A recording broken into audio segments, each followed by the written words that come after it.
அனைவருக்கும் இஷ்ட தெய்வமாக விளங்கும் விநாயகருக்கு விநாயகர் சதுர்த்தி விழா வர்ற 27ஆம் தேதி கொண்டாடப்பட இருக்குங்க. இது விநாயகர் பெருமானின் அவதார தினமாக கொண்டாடப்படுது. ஆவணி மாதத்தின் வளர்பிறை சதுர்த்தி தேதியில் இந்த விநாயகர் சதுர்த்தி கொண்டாடப்படுதுங்க.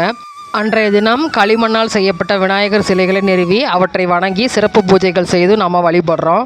சிலை வாங்கும் வழக்கம் இல்லாதவங்க நம்ம வீட்டில் இருக்கிற விநாயகர் பெருமானின் படம் வைத்தும் வழிபடலாம்.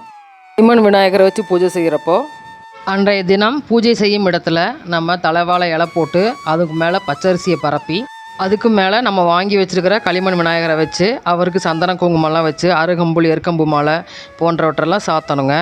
அதே மாதிரி இன்னொரு இலையை விநாயகருக்கு முன்னாடி விரித்து அதில் நம்ம செஞ்சு வச்சுருக்கோம் கொழுக்கட்டை, சுண்டல், இனிப்பு வகைகள், அப்புறம் வெத்தலை பாக்கு, பழம், தேங்காய் அதெல்லாம் வச்சு நம்ம நைவேத்தியம் செஞ்சு வழிபடணுங்க.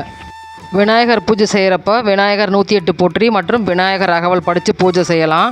அதே மாதிரி எந்த பூஜை பண்ணாலும் மறுநாள் புனர் பூஜை செய்யணுங்க. அதுக்கும் ஒரு 108 போற்றி சொல்லி வெத்தலை பாக்கு பழம் வச்சு நைவேத்தியம் பண்ணணுங்க. அனைவருக்கும் விநாயகர் சதுர்த்தி நல்வாழ்த்துக்கள்.